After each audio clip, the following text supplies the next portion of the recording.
सभी को जय श्री कृष्णा, राधे राधे। तो आज जो घटना सुनाने जा रहे हैं उसे सुनकर आपको बहुत ही अच्छा लगेगा।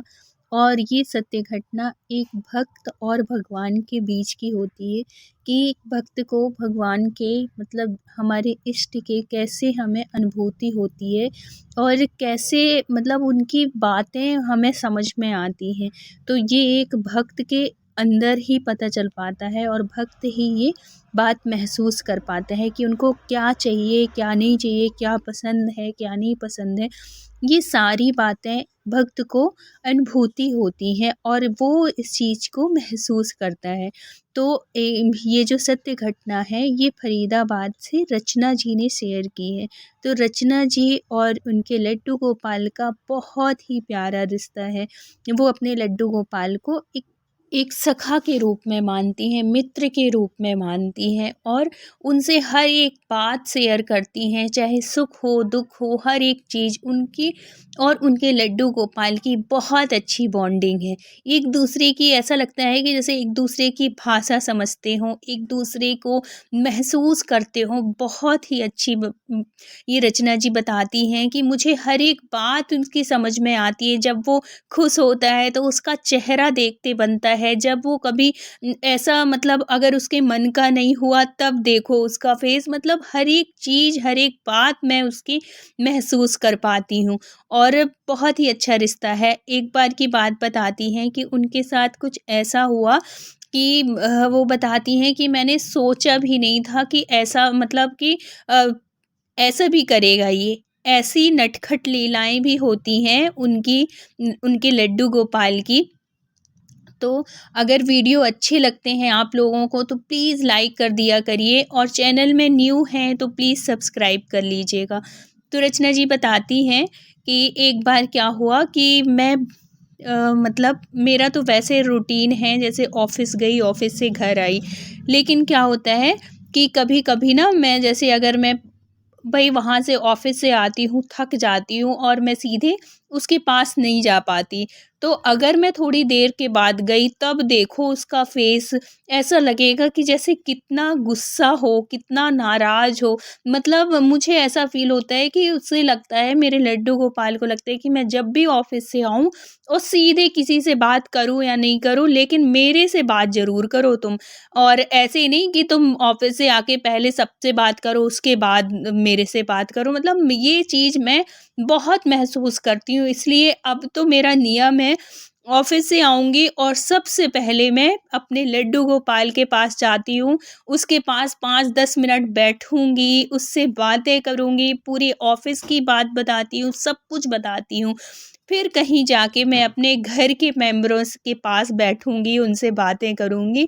लेकिन भई ऐसा हो ही नहीं सकता कि मैं ऑफ़िस से आऊँ और उससे बात ना करूँ। एक बार की घटना बताती हूँ कि एक बार क्या हुआ था कि मैं ऑफ़िस गई हुई थी और फिर ऑफ़िस के बाद क्या हुआ कि मेरी फ्रेंड के यहाँ कुछ प्रोग्राम था, तो उसने बोला कि ने यहीं से चलते हैं। तो मैंने बल्कि मना किया कि नहीं, यहाँ से नहीं जाऊँगी, पहले घर जाऊँगी भाई, मेरा इंतज़ार कर रहा होगा मेरा लड्डू गोपाल। तो उसने बोला, अरे जब देखो लड्डू गोपाल, इसको यहीं से बोल दे कि मैं थोड़ी देर में आऊँगी। ऐसे मतलब हँसते हुए मेरी फ्रेंड ने बोला। तो मैंने सच में ऐसे ही किया, अपने मन से मतलब मानसिक रूप से उससे बोला कि आज लड्डू गोपाल मैं थोड़ी देर से आऊँगी और है तो अ, आती हूँ थोड़ी देर से, थोड़ी-सा वेट कर लेना मेरा, ऐसे करके और मैं चली गई। अब वो रात हो जाती है, वहाँ बहुत टाइम लगता है, इतने में मेरी फ्रेंड कहती है कि देख रात हो गई है, बहुत ज़्यादा टाइम हो गया है, अब तू मत जा। लेकिन मुझे भी मेरी भी आदत हो गई है, जब तक मैं अपने लड्डू गोपाल से बात ना करूँ, ऑफ़िस की पूरी बात ना बताऊँ, तब तक मुझे भी चैन नहीं मिलता और मैं अकेले रात में कैसे छोड़ सकती हूँ उसको? क्या पता कौन सुलाता है, मम्मी अच्छे से कर पाती हैं, नहीं कर पाती हैं, मुझे सबसे ज़्यादा चिंता उसी की रहती है। और है तो और कोई ऐसी बात नहीं, फिर वो मतलब ज़िद करने लगती है कि नहीं आज तुझे नहीं जाना है, बहुत रात हो गई है और अकेले में जाने नहीं दूँगी। और फिर वो मेरी माँ से बात कर लेती है कि आंटी आज रचना नहीं आ पाएगी, तो रात हो गई थी तो मम्मी ने भी मना कर दिया कि नहीं रात में आने की ज़रूरत नहीं है, रात में मत आ, सुबह ही आना। ऐसे करके अब मैं रात में रुक तो जाती हूँ, लेकिन मेरा मन लगता ही नहीं है।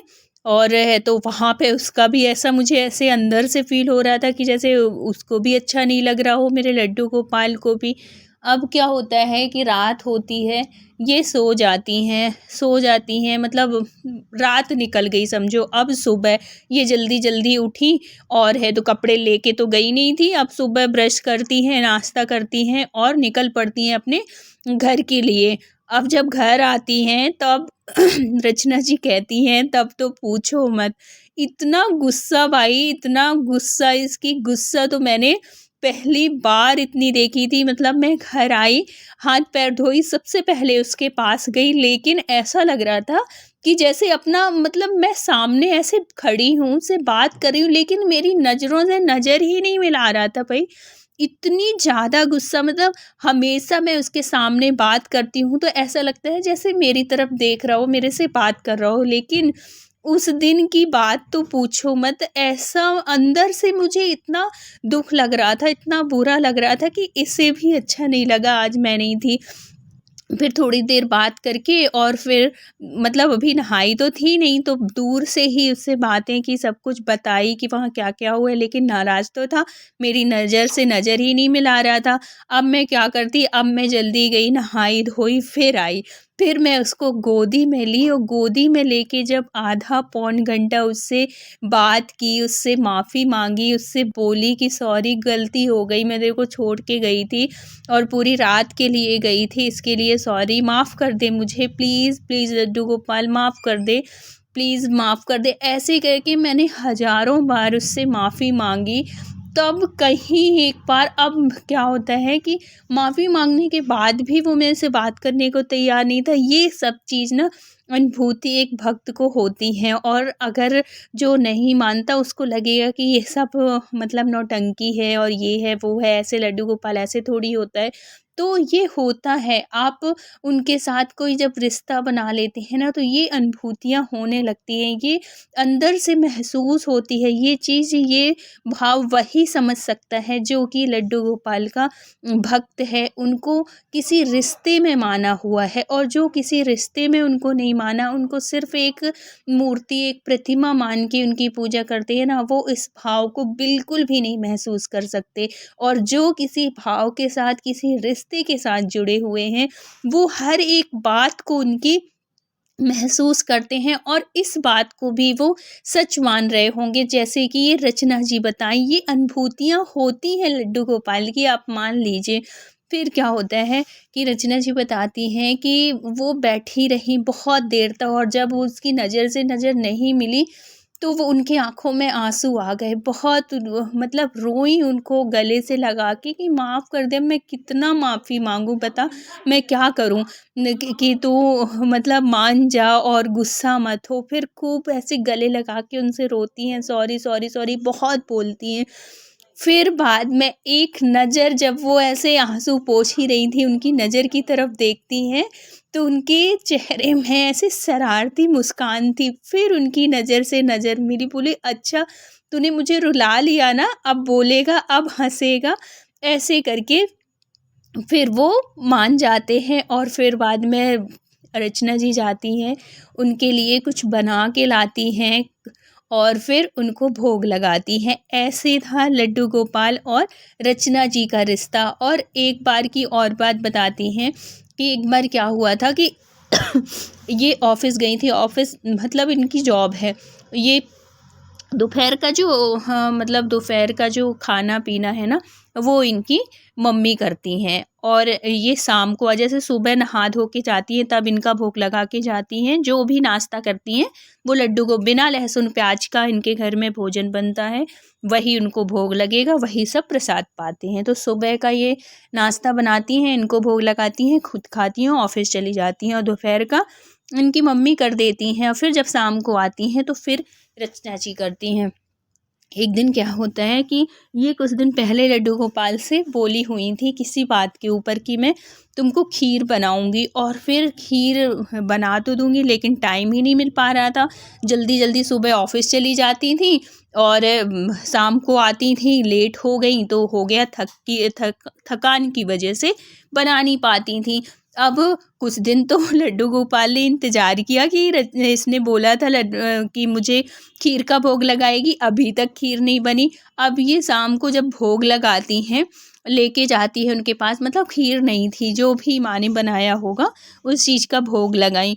तो क्या होता है कि जैसे ही वो भोग के लिए कटोरी रखती हैं, कि कटोरी पता नहीं कैसे रचना जी कहती हैं क्या हुआ, हाथ लगा क्या हुआ, कि वो कटोरी जो थी, भोग वाली थाली जो थी, प्लेट जो भी रहा हो, वो गिर जाती है नीचे, मतलब उनके जहाँ पे रखी हुई थी वहाँ से नीचे गिर गिर जाती है, भोग नहीं लगा पाती और गिर जाती हैं।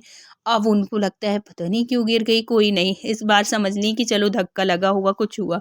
अब वो दोबारा लेके आती हैं भोग लगाने के लिए, अब वो भी भोग नहीं लग पाया। अब वो जैसे ही रखती हैं भोग लगाने के लिए, तुलसी दल डालती हैं उसमें, वैसे ही उनको उसमें बाल दिख जाता है। अब बोली कि अरे ये क्या हो रहा है, और फिर बाद में मम्मी से बोल रही कि मम्मी ये देखो इसमें बाल पड़ा है, अब मैं भोग तो लगाने हैं, उसको भी अलग कर दी, अब बाल वाला तो खराब हो गया ना, उसको कौन खाएगा। अब उसको भी अलग कर दी। अब तीसरी बार सोचती हैं कि हो सकता है इसको ये पसंद नहीं आ रहा है।